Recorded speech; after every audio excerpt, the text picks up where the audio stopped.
Despite possessing a $4 billion fortune, Arthur was learning the hard way that extreme wealth only buys paranoid security contracts, imposing iron gates, and entirely new headaches, not actual peace. Right now, dressed in a stained gray hoodie behind the wheel of a mud-splattered 2012 Volvo, he was just an exhausted dad being barred from his own property by a stubborn rent-a-cop. In just 5 minutes, an otherwise ordinary Tuesday afternoon had devolved into a harsh lesson about power, consequence, and the breaking point of a single father's patience. The heater in the Volvo smelled like burnt dust and old apple juice. Arthur twisted the dial down, listening to the rhythmic, rattling hum of the engine. It was a terrible car. The suspension was shot, the alignment pulled hard to the right, and the check engine light had been glaring at him with quiet judgment for 3 years. He loved it. It was the last car Anna had driven before the cancer tore through their lives, leaving him with an empire he barely cared about and a daughter who was his entire world. "Daddy, my throat hurts." The tiny voice from the back seat pulled Arthur from the hypnotic drone of the canyon road. He glanced in the rear-view mirror. Lily was slumped in her car seat, clutching a battered plush rabbit. Her cheeks were flushed, a sharp contrast against her pale skin. 5 years old, and she had already mastered the art of looking profoundly, heart-breakingly pathetic when a fever set in. "I know, Bug," Arthur said, his voice dropping into that low, soothing register reserved exclusively for her. "We're almost home. Less than a mile. Then it's cherry popsicles and cartoons, I promise." "The blue ones?" "Only the blue ones." Arthur pressed his foot down on the heavy accelerator. The Volvo groaned in protest as it took the steep incline of Oak Creek Lane. He ran a hand over his face, feeling the rough stubble along his jawline. He was exhausted. They had spent 3 hours at the pediatrician's office waiting for a strep test, only to be told it was a viral infection that needed rest. He was wearing faded sweatpants, a hoodie that had seen better decades, and a pair of worn-out sneakers. He looked less like the founder of a global data logistics firm and more like a guy who had just lost a bet. A mile away, past a sprawling line of ancient oak trees and a 12-foot perimeter wall, Claire Montgomery checked her watch. It was a Patek Philippe, understated but mathematically perfect. Just like Claire, she stood in the cavernous, glass-walled foyer of the Pendleton estate, listening to the hollow click of her heels against the imported Italian marble. She was the CEO of Vanguard Capital, a woman who moved markets with a signature and gutted underperforming corporations before breakfast. She did not like waiting. "Mr. Pendleton is usually incredibly punctual, Ms. Montgomery," a nervous voice echoed behind her. Claire turned slowly. Harrison, the estate manager, was dabbing his forehead with a handkerchief. He was a man clearly out of his depth, terrified of his reclusive boss, and equally terrified of the billionaire shark standing in his hallway. "Traffic, I'm sure," Claire said.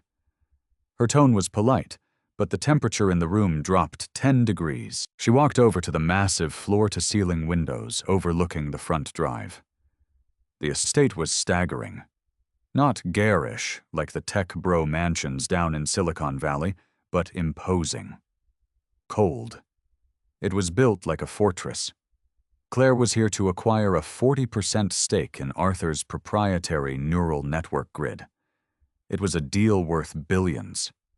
She had spent 6 months hunting the elusive Arthur Pendleton, a man who gave no interviews, attended no galas, and seemingly possessed zero ego. "I heard he implemented a new security protocol this week," Claire noted, looking down at the heavy iron gates in the distance. Harrison nodded eagerly, grateful for the change in subject. "Yes, ma'am. Ironclad security, top of the line. Ex-military personnel, biometric scanners, the works. Mr. Pendleton wants absolute privacy for his daughter. Nobody gets in without clearance." Claire hummed quietly. She respected paranoia. It was usually good for business. "Let's hope they recognize the owner when he finally decides to show up." Back in the Volvo, Arthur rounded the final bend. The entrance to his estate loomed ahead. Massive black iron gates, flanked by thick stone pillars. A brand-new fortified security booth sat to the left, its tinted windows gleaming in the dull afternoon light. Arthur tapped the brakes, pulling the old wagon up to the gate. He reached into his console, his fingers blindly searching through receipts and crushed cereal for the new access keycard Harrison had given him yesterday. Nothing, he swore softly under his breath. He must have left it on the kitchen counter in the rush to get Lily to the doctor. He looked back. Lily's eyes were closed, her breathing shallow and raspy. He needed to get her into bed, get the fever reducer into her system, and just hold her. Arthur rolled down his window. The cold air bit at his face. He pressed the intercom button on the stone pillar. "Yeah, hi. I forgot my pass. Can you pop the gate?" There was a burst of static, followed by a heavy silence. Arthur waited. 10 seconds passed. He pressed the button again. "Look, my kid is sick in the back. I need to get inside." The heavy steel door of the security booth swung open. A man stepped out. He was built like a refrigerator, wearing a tactical black uniform that looked 2 sizes too small, clearly to emphasize the bulk of his biceps. The name tag pinned to his chest read, Greg. He walked slowly toward the Volvo, his thumbs tucked into his utility belt. He didn't look like a man in a hurry to help. He looked like a man who finally had an excuse to use the authority he'd been given. Arthur sighed, resting his forehead against the steering wheel. It was going to be one of those afternoons. Greg stopped 2 feet from the driver's side door. He didn't bend down. He stood tall, forcing Arthur to crane his neck to look up at him. The guard's eyes lazily scanned the rusted quarter panel of the Volvo, the muddy tires, and finally, Arthur's stained hoodie. The contempt radiating from the man was palpable. "Service entrance is a mile down the county road," Greg said. His voice was flat, bored. "Turn it around. Don't block the main drive." Arthur kept his hands on the wheel. He consciously unspooled the tight knot of irritation forming in his chest. Breathe. He's just doing his job. Harrison told them to be strict. "I'm not service," Arthur said quietly. "I live here. My name is Arthur Pendleton. I forgot my keycard." Greg let out a short, scoffing laugh. He leaned down slightly, planting a meaty hand on the roof of the Volvo. The car shifted under his weight. Arthur's knuckles went white. "Right," Greg said, a mocking grin spreading across his face. "And I'm the King of England. Buddy, do you know whose house this is? This is the Pendleton estate. You think the guy who owns this place drives a piece of crap that sounds like a dying lawnmower? Back it up now." In the back seat, Lily let out a soft, dry cough. She shifted in her seat, opening one bleary eye. "Daddy, why aren't we going in?" "Just a second, sweetheart," Arthur murmured. He turned back to Greg. The patience was draining out of him, a slow leak turning into a torrent. "Look, my daughter has a fever. I am tired. I am Arthur Pendleton. Call Harrison, the estate manager. Call the house. Check the system. Do whatever you need to do, but open the damn gate." Greg's grin vanished. His jaw set into a hard line.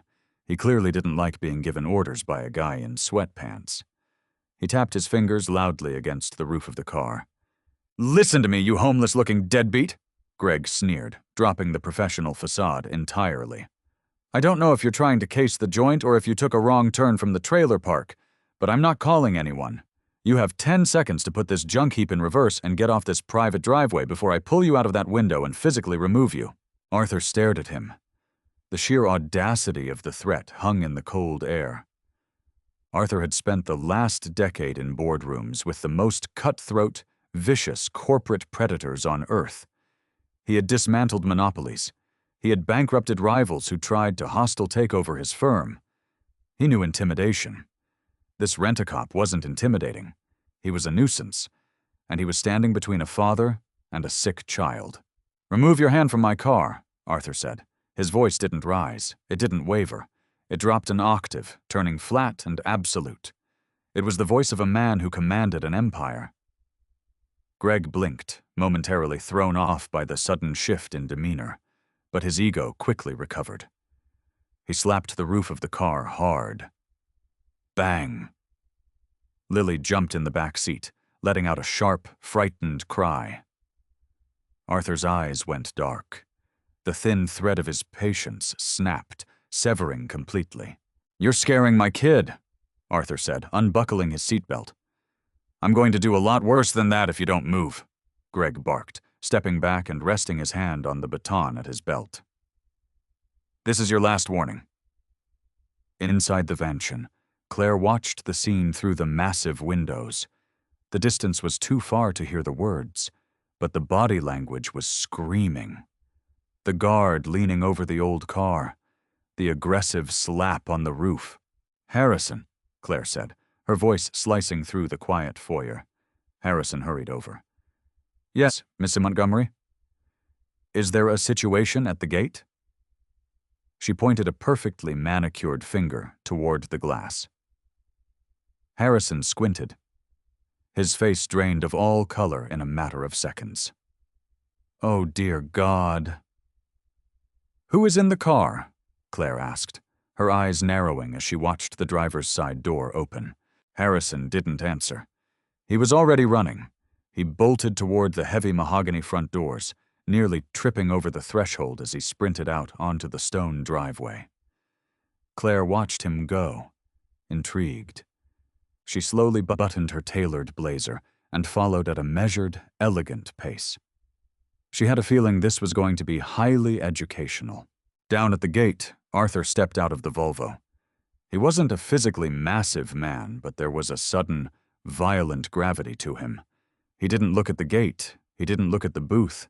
He walked straight up to Greg, stopping mere inches from the guard's chest. "You hit my car," Arthur said softly. "You scared my daughter." Greg tried to puff out his chest, but he was suddenly acutely aware of the cold, dead look in Arthur's eyes. "I told you to leave. You're trespassing?" Arthur pulled a sleek, matte black smartphone from his pocket. It was a prototype device, not available on any market. He hit a single speed dial button. He didn't break eye contact with the guard. "I'm giving you one chance," Arthur whispered. "Open the gate." Greg sneered, regaining his false bravado. "Or what? You're gonna call your lawyer? Go ahead. Tell him Ironclad Security is doing their job." The phone connected. "Mr. Pendleton!" A crisp voice answered on the line. It was David, his head of operations. "David," Arthur said, his eyes locked on Greg. "Who holds the contract for the residential security at the estate?" "Ironclad Security Solutions, sir.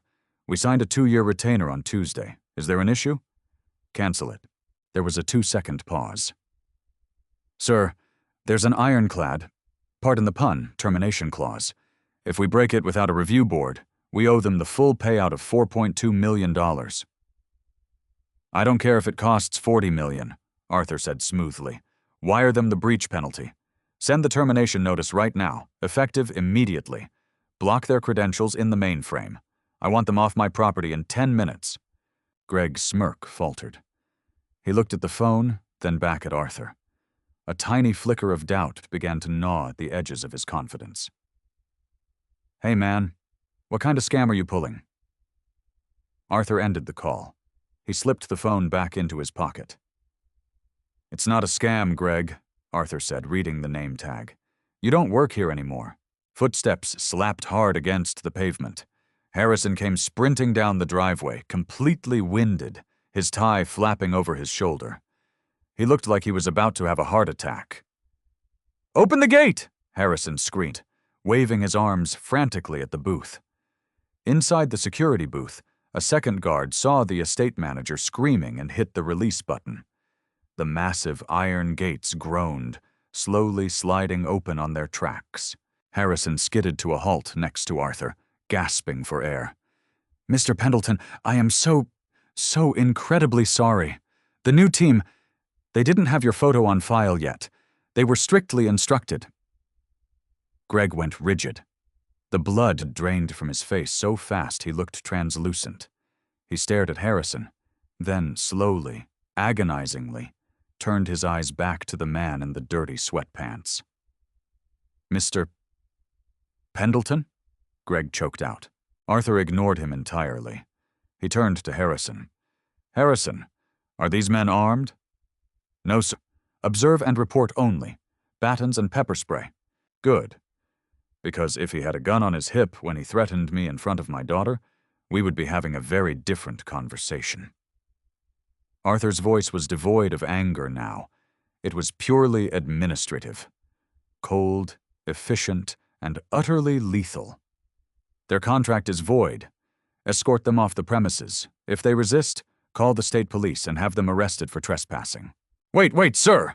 Greg stammered, stepping forward, his hands raised in a sudden, desperate panic. Mr. Pendleton, I didn't know! You didn't show ID, you're driving a... I was just following protocol, you can't just fire me!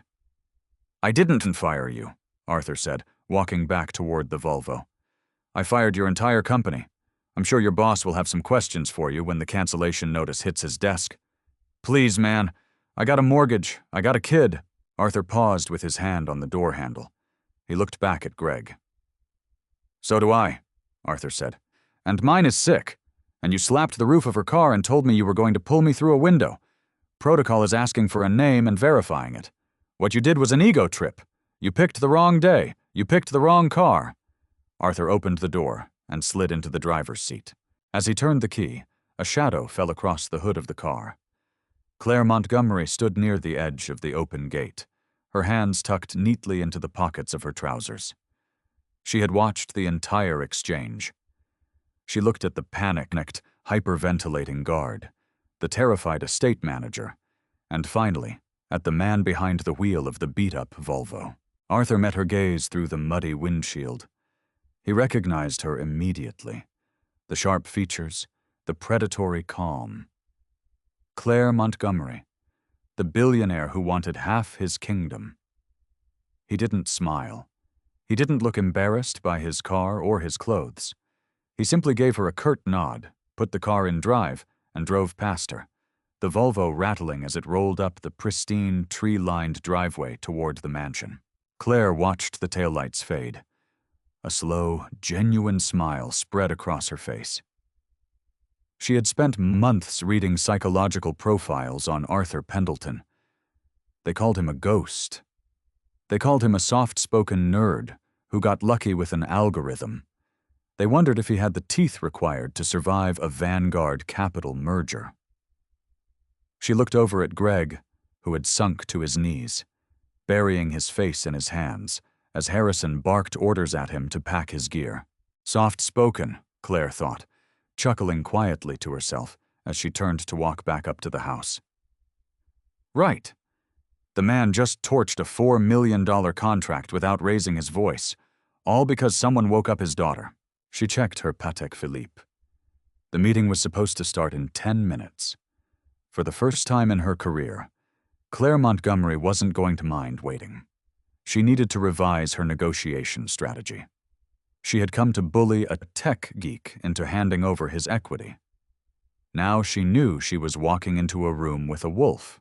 Arthur pulled the Volvo into the sprawling 6-car garage, parking it squarely between a covered vintage Aston Martin and a pristine black SUV. He killed the engine. The silence in the garage was thick and heavy. He unbuckled his seatbelt, turning around to face the back. "We're home, Lilypad," he said softly. Lily rubbed her eyes. "Why was that man yelling, Daddy?" "He was just confused," Arthur said, opening his door and walking around to the back to unbuckle her car seat. He scooped her up. She felt tiny in his arms, her head resting heavy on his shoulder. "But he went home, and we're going inside to get those blue popsicles." He carried her through the interior access door, the heavy steel latch clicking securely shut behind him. He walked through the kitchen, a massive expanse of stainless steel and quartz, completely bypassing the frantic cleaning staff who bowed their heads as he passed. He took the grand staircase 2 steps at a time, holding Lily tight. He didn't care about the mud on his shoes leaving prints on the plush white runner. He didn't care about the billionaire shark waiting in his foyer. He laid Lily down in her bed, pulling the heavy-down comforter up to her chin. He fetched the medicine, the thermometer, and a blue popsicle from the mini-fridge in her adjoining bathroom. He sat on the edge of the bed for 20 minutes, smoothing her hair, telling her a story about a rabbit who lived in a Volvo, until her breathing slowed and the fever reducer began to kick in. Only when she was completely asleep did Arthur stand up. He walked into his master suite. He stared at himself in the mirror. The bags under his eyes were bruised and purple. He stripped off the stained hoodie, throwing it onto an armchair. He splashed cold water on his face. It was time to go back to being Arthur Pendleton, Titan of industry. He walked into his massive walk-in closet, pulling a crisp, tailored black suit from the rack. As he tied his tie, his reflection hardened. The gentle father who had coaxed his daughter to sleep faded, replaced by the man who had just dismantled a multi-million-dollar security firm with a single phone call. He adjusted his cuffs. He stepped out of the bedroom and walked toward the grand staircase. Claire Montgomery was waiting. The library smelled of old paper, scotch, and lemon oil. It was a cavernous room on the ground floor, lined with floor-to-ceiling mahogany bookshelves that held first editions Arthur never had the time to read. A fire cracked lazily in the massive stone hearth. Claire Montgomery sat in a leather wingback chair near the fire. She had her tablet resting on her crossed knees, her stylus tapping a slow, rhythmic beat against the glass screen. She had deleted her initial term sheet. The aggressive, predatory acquisition strategy she had meticulously crafted over the last 6 months was gone. Sent to the trash bin. You don't back a wolf into a corner and expect it to roll over. You offer it a seat at the table. The heavy oak doors clicked open. Arthur walked in. He looked entirely different from the man in the driveway, yet fundamentally the same. The bespoke charcoal suit fit him flawlessly, armor masking the exhausted father beneath. But the eyes hadn't changed. They were still cold, still calculating. "Ms. Montgomery," Arthur said, crossing the room. He didn't offer his hand. He walked straight to the antique globe that housed a hidden liquor cabinet. "I apologize for the delay. Family matters." "I saw," Claire replied. Her voice was smooth, betraying nothing. "It seems Vanguard Capital isn't the only organization experiencing sudden restructuring today." Arthur poured 2 fingers of Lagavulin into a crystal glass. He paused, holding the decanter. He looked over his shoulder at her. "Do you drink, Claire?" "Rarely before 5, she said. "But given the afternoon you've had, I'll take a measure." "Neat." He poured a second glass and brought it over, setting it on the small table between their chairs.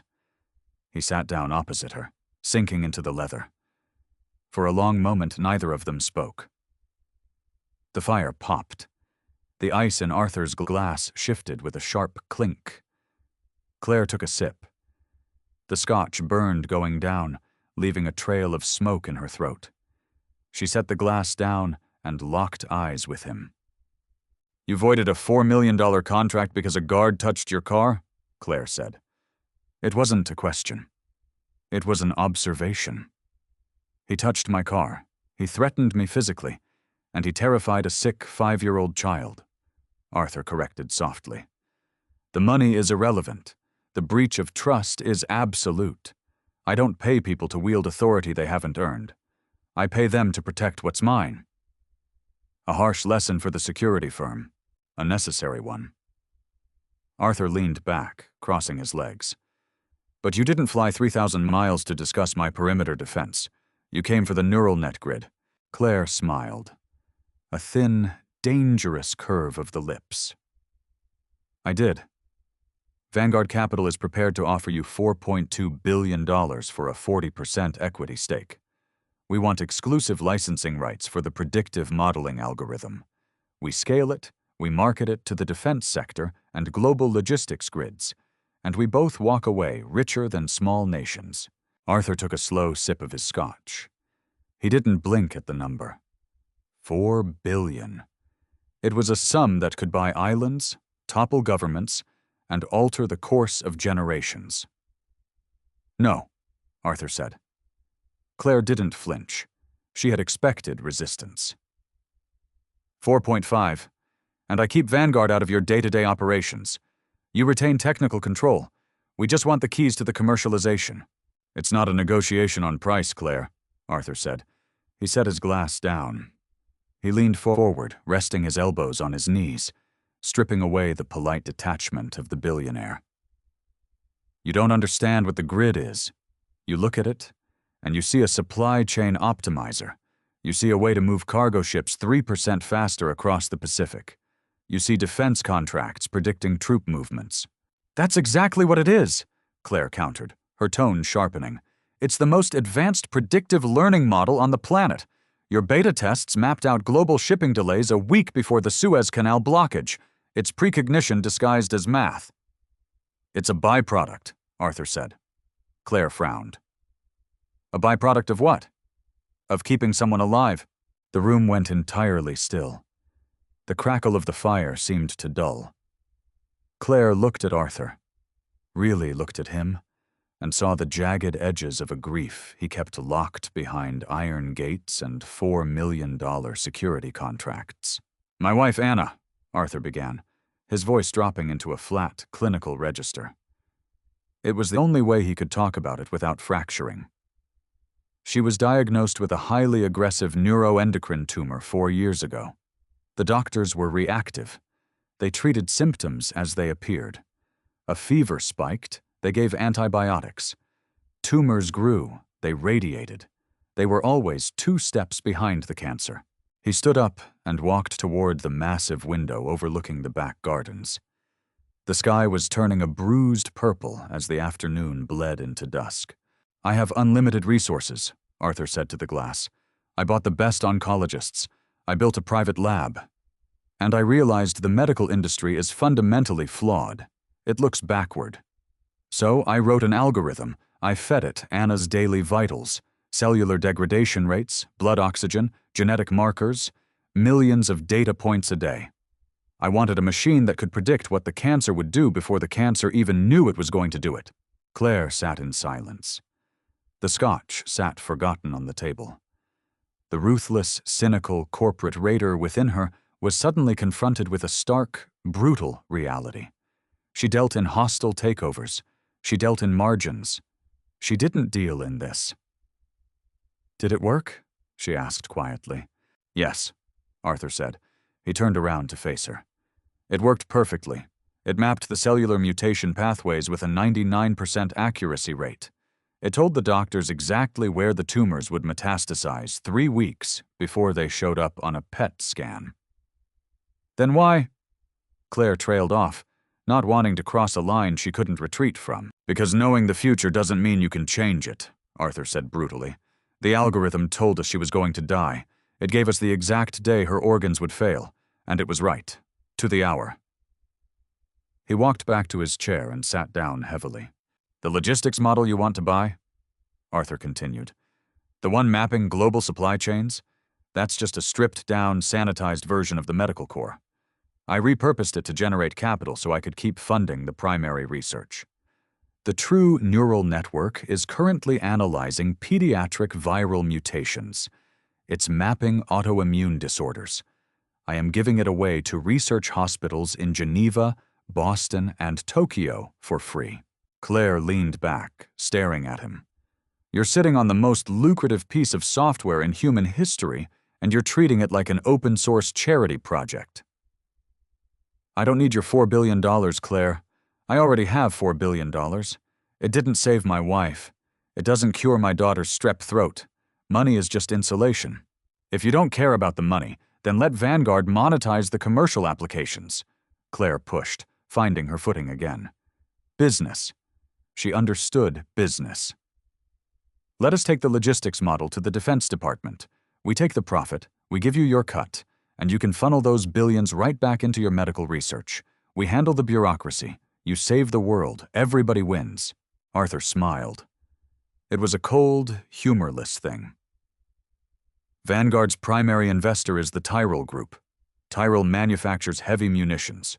You want my algorithm so they can predict geopolitical instability and sell arms to the winning side before the war even starts. You want to use the machine I built to keep my wife alive to optimize the kill chain. Claire's jaw tightened. He had done his homework. That's an oversimplification of global defense strategies, Arthur. No, it's exactly what it is. Arthur picked up his scotch. The answer is no, I will not sell Vanguard a single line of code.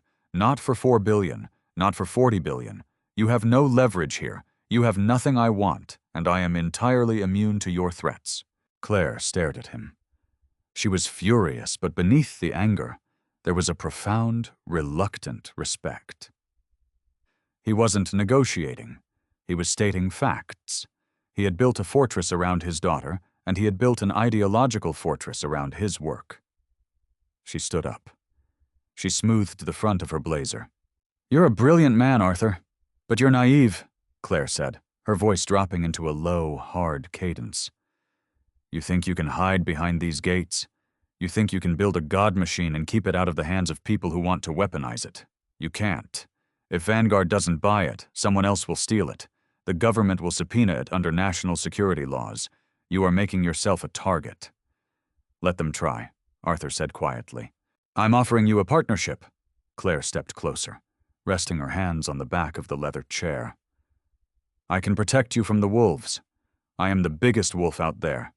Let Vanguard shield the commercial side, and we will bury your medical research so deep no federal agency will ever find it." Arthur looked up at her. He saw the genuine conviction in her eyes. She believed what she was saying. Before he could answer, a sharp, high-pitched wail cut through the heavy silence of the library. The sound didn't come from the room. It came from a small, sleek black box sitting on the edge of Arthur's heavy oak desk. A high-end, encrypted baby monitor. The wail turned into a frantic, wet cough. Arthur's head snapped toward the desk. The cold, impenetrable titan of industry vanished in a microsecond. He didn't just stand up.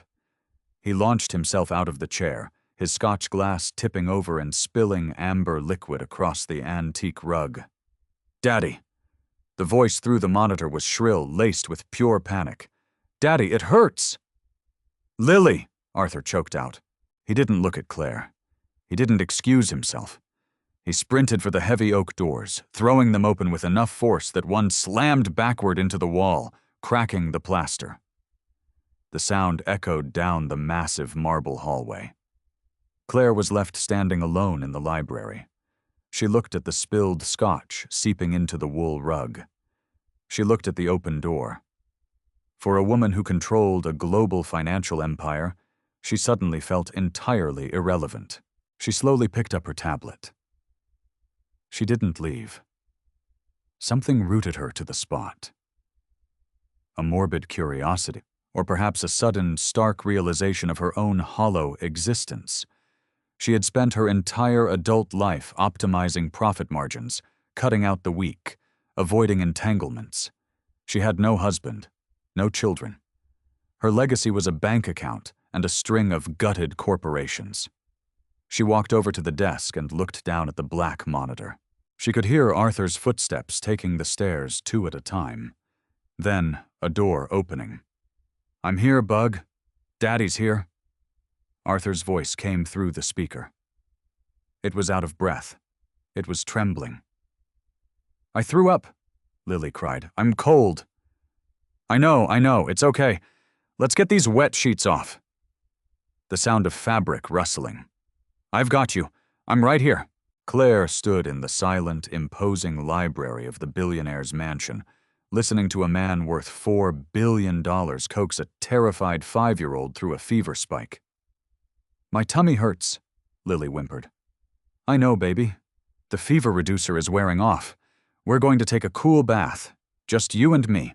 Like a submarine ride, okay? With the blue boat? With the blue boat. Claire reached out and pressed the mute button on the monitor. The silence crashed back into the room, heavy and suffocating. She walked back to her leather chair and sat down. She looked at the fire. 30 minutes passed. The sky outside went entirely black.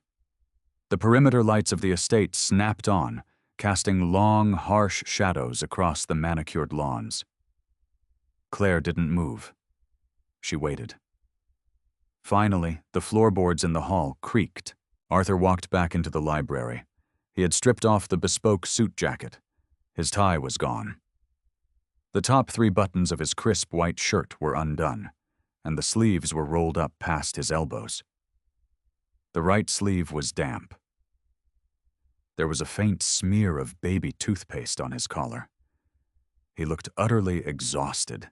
He walked over to the spilled scotch, looked at it for a second, and then nudged the glass upright with the toe of his shoe. He walked to the liquor cabinet, poured a fresh glass, and downed it in one fluid motion. He turned to face Claire. He looked surprised to see her still sitting there. "She spiked a fever of 103, Arthur said, his voice hoarse. "I put her in the bath, brought it down to 100. She's asleep again. The nanny is sitting with her." Claire didn't offer empty platitudes. She didn't say, "I'm sorry." She looked at the damp shirt, the exhaustion in his eyes, and the absolute lack of pretense left in the man standing before her. "You were right," Claire said softly. Arthur leaned against the heavy wooden desk. "About what?" "Money is just insulation." Claire set her tablet down on the table. "You have $4 billion, and you just spent the last half hour terrified out of your mind in a bathtub holding a blue plastic boat." Arthur looked down at his hands. "Yeah, something like that. Vanguard won't pursue the acquisition," Claire said. The words tasted strange in her mouth. She had never surrendered a target in her life. "I will inform my board that the technology is too heavily entangled in proprietary medical patents to be viable for defense contracting. I'll kill the deal." Arthur looked up. His eyes narrowed slightly, searching her face for the trap. "Why?" "Because you were right about something else too." Claire stood up, buttoning her blazer. "I am the biggest wolf out there, and if I back off, the rest of the pack will assume the meat is tainted. They'll leave you alone, at least for a while." Arthur stared at her. The silence stretched between them, no longer fraught with the tension of a negotiation, but settled into something resembling mutual understanding. "What do you want in return?" Arthur asked. He knew her kind. Nothing was free. Claire walked toward the door. She stopped at the threshold, looking back at the man who had built a fortress to protect a little girl. "When the medical algorithm is finished," Claire said, her voice dropping to a quiet, level tone. "When you figure out how to predict the mutations, when you cure whatever it is you're trying to cure." "Yes?" "Just remember who gave you the time to finish it." Claire didn't wait for an answer. She turned and walked out of the library. Arthur listened to the sharp, even click of her heels echoing down the marble hallway, followed by the heavy thud of the front doors closing. He stood alone in the library for a long time. He looked at the glowing embers in the fireplace. He looked at the black baby monitor on his desk. Arthur pushed himself off the desk. The business was done. The sharks were at bay. He turned off the lamp, plunging the library into darkness, and began the long walk back up the stairs. He had a daughter to watch over. The sub-basement of the Pendleton estate did not look like it belonged in a home. It looked like the nerve center of a nuclear submarine. The air was kept at a constant, biting 62 degrees to accommodate the massive banks of liquid-cooled servers lining the far wall. The only sound was the low, persistent hum of exhaust fans pushing hot air out into the California night. Arthur sat in the center of the room at a brushed steel desk. It was 3:14 a.m. He was staring at a bank of 4 curved monitors. There were no sleek graphical interfaces, no loading bars or colorful pie charts. It was just an endless, scrolling cascade of raw data. White text on black backgrounds, moving faster than the human eye could track. This was the core, the neural network, the machine that was supposed to cheat death. He rubbed his eyes. The gritty feeling of exhaustion felt permanent now. It was a physical weight pressing down on his shoulders, compressing his spine. Ping. A single line of text turned green on the far right monitor. Arthur leaned forward. He tapped a few keys on his mechanical keyboard, isolating the data packet. It was a feed from the Children's Hospital in Geneva. An anonymous file. Patient 402. 7-year-old boy. Acute myeloid leukemia. The algorithm had been chewing on the boy's genetic markers and daily blood draws for 3 weeks. The doctors in Switzerland were preparing to administer a standard, aggressive round of chemotherapy on Thursday. It was the accepted protocol. It was what the textbooks dictated. Arthur hit the space bar. The text stopped scrolling. The machine had found a flaw. It had mapped the cellular mutation pathways and cross-referenced them with 1 billion other data points. If the doctors administered the standard chemo on Thursday, the cancer cells would trigger a rapid defensive mutation. Within 14 days, the boy's liver would begin to fail. He would be dead in a month.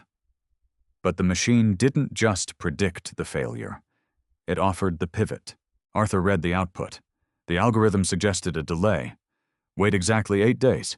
Let the white blood cell count drop naturally, wait for the secondary mutation to expose its cellular wall, and then hit it with a highly specific, targeted immunotherapy drug that was currently only being used off-label for adult melanoma.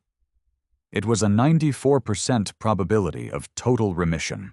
Arthur stared at the green text. He should have felt elation. He should have felt like a savior.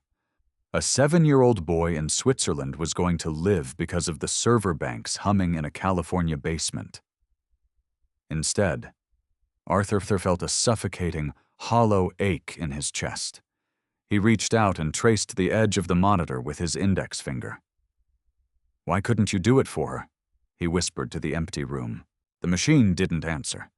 It just kept cooling itself, indifferent to the miracles it produced and the ghosts it couldn't exorcise. When Anna was dying, the algorithm was still in its infancy. It was clumsy. It required manual data entry. Arthur had sat by her hospital bed for 70 consecutive hours, typing her vitals into a laptop while the machines beeped and hissed around them. He had been so focused on the screen, so desperate to find the math that would save her, that he hadn't noticed when her breathing changed. He had missed her final moments because he was looking at the code. It was the ultimate bitter irony of his life.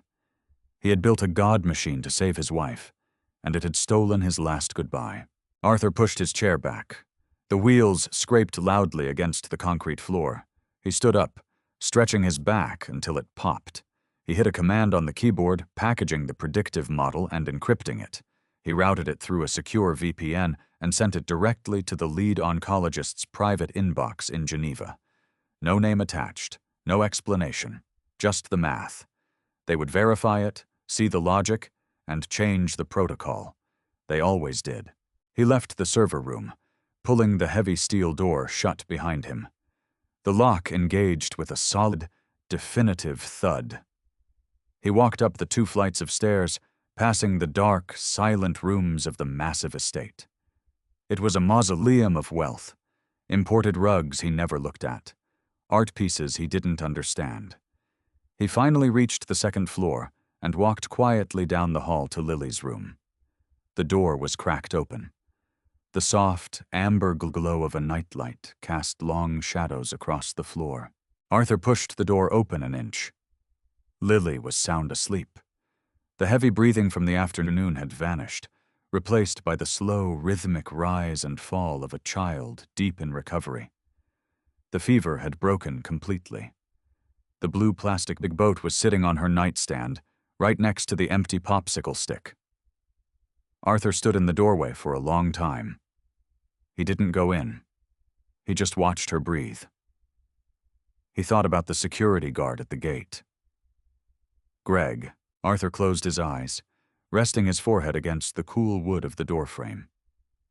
He had destroyed the man's livelihood in 5 minutes. He had nuked a $4 million contract because a scared, exhausted father felt cornered. Arthur knew he was right to protect his daughter. The guard was a liability, an aggressive bully with a badge. But the surgical ruthlessness with which Arthur had ended him, that wasn't protection. That was vengeance. That was a man who couldn't control his wife's cancer, taking out his impotence on the first available target. "I'm sorry, Anna," Arthur whispered into the dark. "I'm trying. I really am."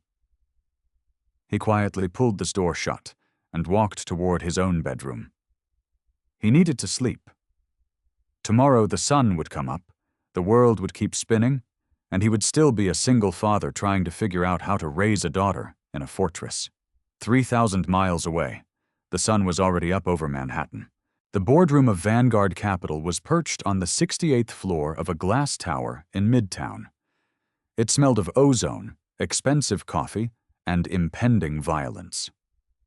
The rain lashed against the floor-to-ceiling windows, distorting the skyline into a gray, smeary blur. Claire Montgomery sat at the head of a massive, polished obsidian table. She was wearing a stark white suit, sharp and unyielding. She didn't look like a woman who had just walked away from the most lucrative tech acquisition of the decade. She looked exactly like what she was, the apex predator of the room. There were 12 people seated around the table. The board of directors. Older men, mostly. Men who measured their worth in quarterly dividends and golf handicaps. They were not happy. "You killed the deal." Richard Sterling, the chairman of the board, leaned forward. His face was flushed, a vein pulsing visibly at his temple. He tossed a thick, leather-bound portfolio onto the center of the table. It slid across the obsidian surface and stopped inches from Claire's hands. 6 months of negotiations, Claire, Richard said, his voice a low, dangerous rumble. Tens of millions in legal fees. We had the Tyrell Group ready to underwrite the entire acquisition. And you fly to California, spend 20 minutes in a room with the guy and walk away? You didn't even submit a counteroffer. Claire didn't look at the portfolio. She picked up her coffee cup, took a slow sip, and set it down. The ceramic clicked sharply against the glass coaster. The underlying code is inextricably linked to proprietary medical algorithms, Claire said. Her voice was perfectly level. If we acquired the logistics matrix, we would be acquiring his biomedical data. The FDA, the CDC, and the European Medicines Agency would have jurisdictional oversight on our entire corporate structure. The red tape would stall commercial rollout for a decade. It was a bad deal, Richard. So, I killed it. It was a lie. A brilliant, bulletproof lie constructed from half-truths and regulatory paranoia. Bullshit, Richard snapped. He stood up, placing his hands flat on the table. I talked to the analysts. The code can be separated. You got soft, Claire. You saw a bleeding heart billionaire giving away software to hospitals, and you lost your nerve. You forgot who you work for. The room went entirely silent. The other 11 board members shifted uncomfortably in their expensive leather chairs. You didn't accuse Claire Montgomery of getting soft. It was tantamount to pulling the pin on a grenade and holding it to your own chest. Claire looked up at Richard. She didn't blink. I work for myself, Richard, Claire said softly. You just collect the dividends. She reached under the table and pulled out a slim, manila folder. She didn't slide it across the table. She opened it, keeping it right in front of her. Since we are discussing fiduciary responsibilities, Claire continued, her tone shifting from polite detachment to absolute zero. Let's talk about the Cayman accounts, Specifically, the holding company you set up last year to short Vanguard's own stock in the tech sector just before our quarterly earnings report. Richard froze. The color drained from his face so rapidly he looked like he might pass out. I don't know what you're talking about, he stammered, his eyes darting to the other board members, who were suddenly staring at him with predatory interest. Yes, you do, Claire said. She tapped a fingernail against the top document. It's a clever structure, layered through 3 shell corporations in Belize. But you used your brother-in-law's legal firm to notarize the incorporation documents. Sloppy. I had my forensic accountants tear it apart over the weekend. She closed the folder. You committed federal securities fraud to pad your own personal accounts, Richard. You stole from Vanguard. You stole from me. Richard opened his mouth, but nothing came out. The blustering, red-faced chairman was gone, replaced by a terrified old man staring down the barrel of a federal indictment. Here is what is going to happen, Claire said, standing up. She didn't raise her voice. She didn't need to. The silence in the room was absolute. Richard is going to resign immediately, citing health reasons. He will surrender his stock options back to the corporate treasury. If he argues, I will hand this folder to the SEC by lunch. She looked around the table, meeting the eyes of every single board member. They all looked away. Furthermore, Claire continued, pacing slowly toward the door, Vanguard Capital is pivoting. We are liquidating our holdings in the Terrell Group. I want our capital out of defense munitions by Friday. Claire, you can't be serious. Thomas, the chief financial officer, spoke up weakly. Tyrell is 15% of our annual revenue. What are we replacing it with? Philanthropic distribution networks, Claire said. She stopped at the door, her hand on the heavy steel handle. We are going to build the logistics infrastructure for open-source medical data. We are going to fund the server architecture for pediatric research hospitals globally. We aren't going to own the tech. We are just going to lay the pipes, and we are going to do it at cost. Thomas looked like he had been slapped. At cost? There's no margin in that. The board will never approve it. Claire looked back at them. The cynical, ruthless corporate shark had not disappeared. She had simply found a new ocean. The board just lost its chairman to a felony fraud cover-up, Claire said smoothly. The board will approve whatever I tell it to approve, or I will let my forensic team look at everyone's Cayman accounts. She opened the door. Have the resignation paperwork on my desk in an hour, Richard. Enjoy your retirement. Claire walked out, the heavy glass door sealing behind her, cutting off the frantic, panicked whispers erupting in the boardroom. She walked down the plush carpeted hallway to her corner office. She bypassed her assistant, went inside, and locked the door. She walked over to the massive window looking out over the rain-slicked city. She let out a long, slow breath. Her hands were shaking slightly, not from fear, but from the sheer, unadulterated adrenaline of burning the ships.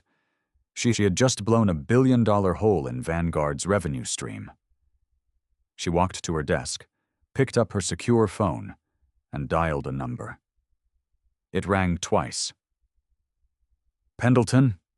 The flat, exhausted voice answered. Arthur, it's Claire Montgomery. There was a pause on the line. I thought we concluded our business, Claire. We did, Claire said, looking out at the city. Vanguard is officially off the logistics grid, but I have a new proposition for you. I told you I'm not selling. I don't want to buy, Claire interrupted. She leaned against the glass. I want to work for you. Silence. Explain, Arthur said.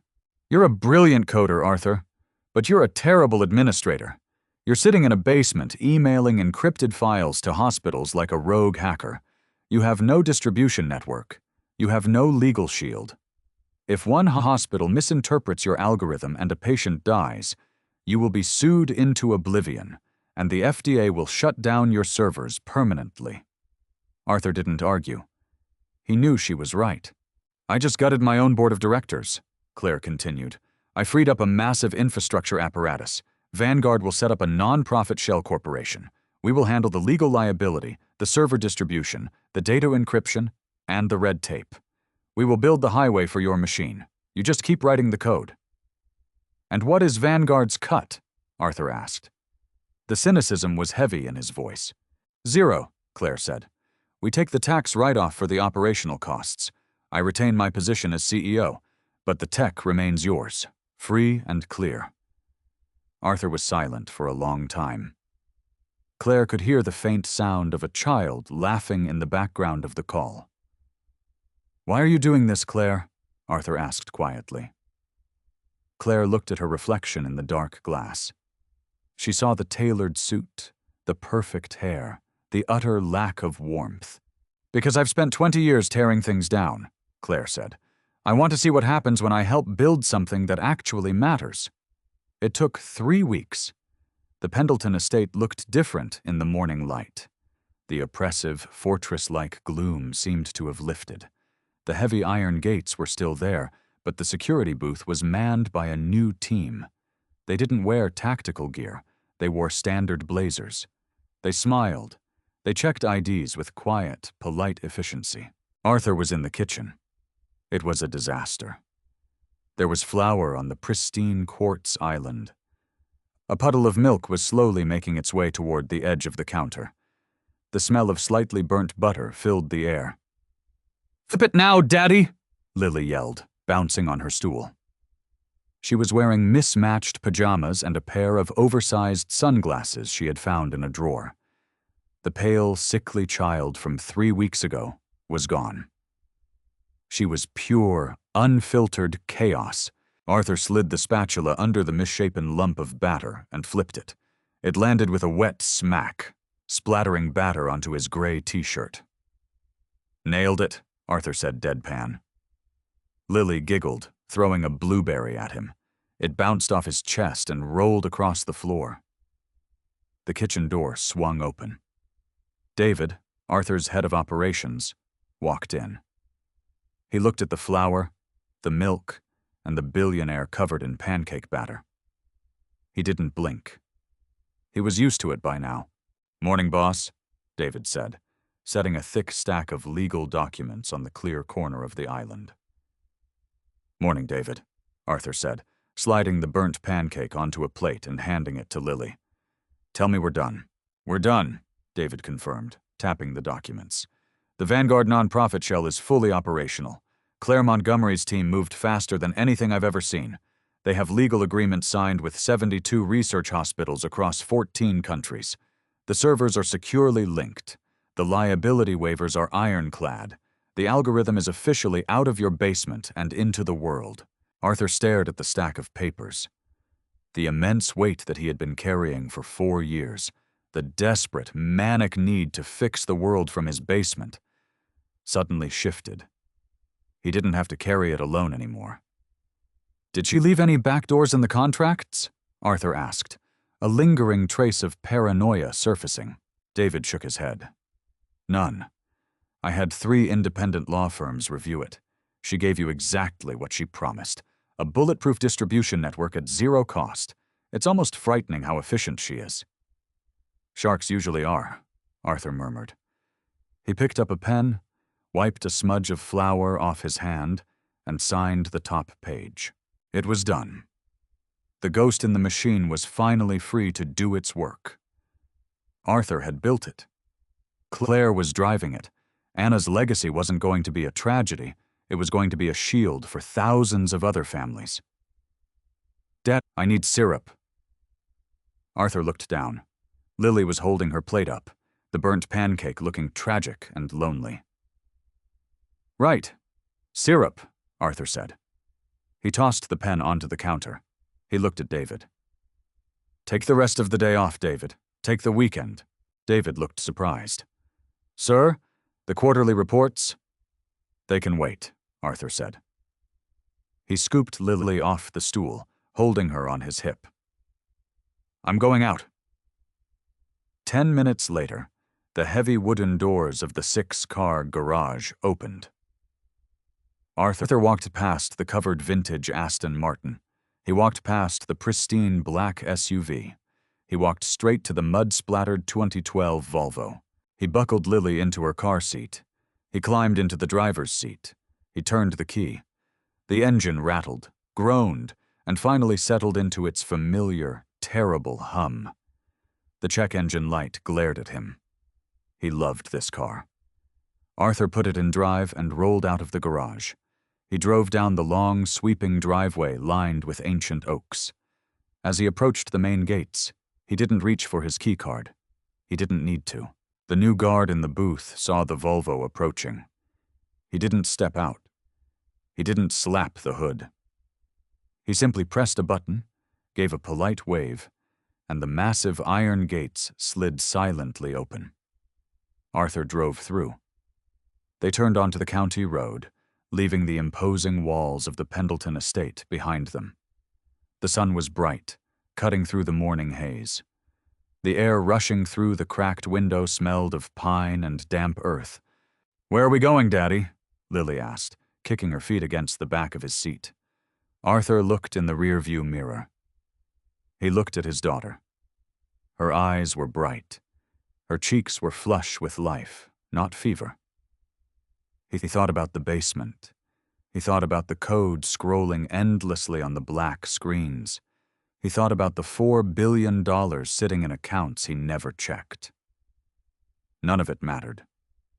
The insulation was gone. "We're going to the park," Arthur said, a genuine, easy smile breaking across his face for the first time in years. "And then, we're going to the grocery store. We need to buy more blue popsicles." "Can we get the red ones too?" Arthur merged onto the highway. The old Volvo picked up speed, the suspension rattling as it hit a pothole. "Only the blue ones, Bug," Arthur said, turning up the radio. "Only the blue ones." They drove away from the fortress, joining the stream of traffic, just another tired dad and his kid. Finally learning how to live in the world again. Sometimes the most ruthless thing a man can do is put down his armor. Arthur didn't just break a corporate machine. He built a new one, forced a Wall Street shark to steer it, and finally drove away from his own haunted fortress. Real power isn't a heavily armed security detail or a massive bank account. It's a battered Volvo, a blue popsicle, and the quiet courage to actually live again. If this story of grief, power, and redemption hit home, drop a like and subscribe to the channel. Share this video with someone who knows that the fiercest battles are always fought for the people we love.